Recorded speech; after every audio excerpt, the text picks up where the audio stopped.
뉴스바우 등호 현주 기자, 세상소리 뉴스 등호 보이스 오브 월드, 황운하 의원은 14일 CBS 라디오 김현정의 뉴스쇼에 출연해 35년 경찰 생활하면서 이런 사례를 본 적이 없다며 이상민 행안부 장관을 비판했다. 이 장관이 다음 경찰청장 후보 6명을 면담했다는 얘기를 듣고서다. 이 장관이 충안고와 서울대 출신이라 윤석열 대통령 동문이란 점에서 나온 반응이다. 황혜원은 대통령 최측근 장관이 면접을 한다. 마침표. 치안정관급 고위 간부들이 경찰청장 되려고 무슨 이야기를 해야 되겠느냐. 충성맹세서밖에 없다는 얘기다. 이 장관이 법무부에 검찰국 있는 것처럼 행안부에 경찰국 두면 되지 않겠냐는 발상에 경찰 엘리트 출신 황혜원이 반발하는 큰 이유다. 황혜원은 행안부에 경찰 제도 개선 자문위원회를 두려고 하자 이를 경찰국 부활로 보고 역사적인 맥락을 잘 모르는 무지의 수치랑 비난을 냈다. 경찰 제도 개선 자문위원회는 이 장관의 지시로 자문위원들이 행안부 안에 비직제 조직인 치안정책관실을 공식 조직으로 격상하는 안을 냈다고 한다.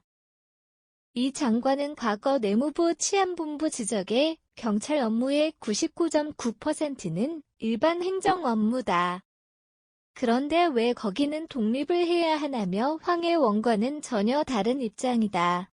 이 장관의 아이디어는 검수완박 입법으로 경찰의 수사 업무가 가중되고 검찰의 수사 지휘권이 없는 상황에서 나온 대책이다. 달리 보면 통제임이다.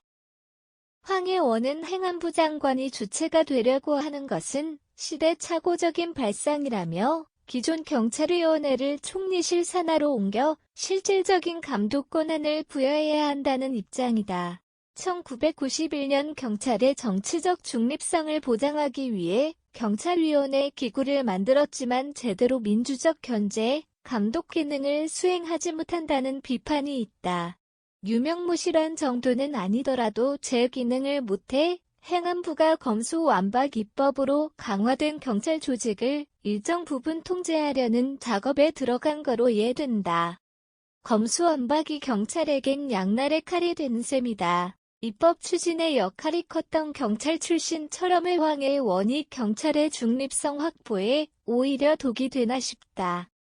세상엔 늘 얻는 것만 있는 게 아니고 그 대가가 따르기 마련이어서 경찰 측도 검수완박 입법으로 얻은 권력에 대해 대가를 치르는 거로 해석된다.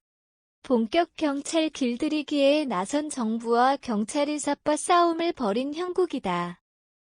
경찰은 떨어지려 하고 정부는 통제 관리하려 하니 어느 정도 예견된 싸움이다.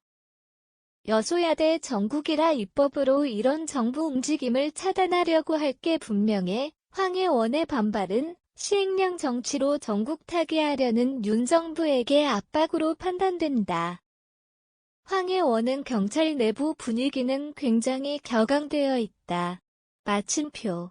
업무를 잘 모르는 장관이 와서 경찰 조직을 뒤흔들고 있다는 얘기로 이 장관을 압박하는 셈이다.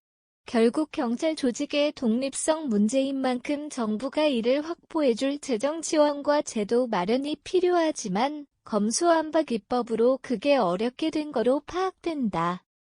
이 장관은 지난 10일 연합뉴스 인터뷰에 행안부 경찰 제도 개선 자문위원회로 경찰 통제의 살을 우회적으로 비춰 기차는 간다 입장을 낸 셈이다. 현주 기자 사코파워 @아웃룩, 캄루즈바우.com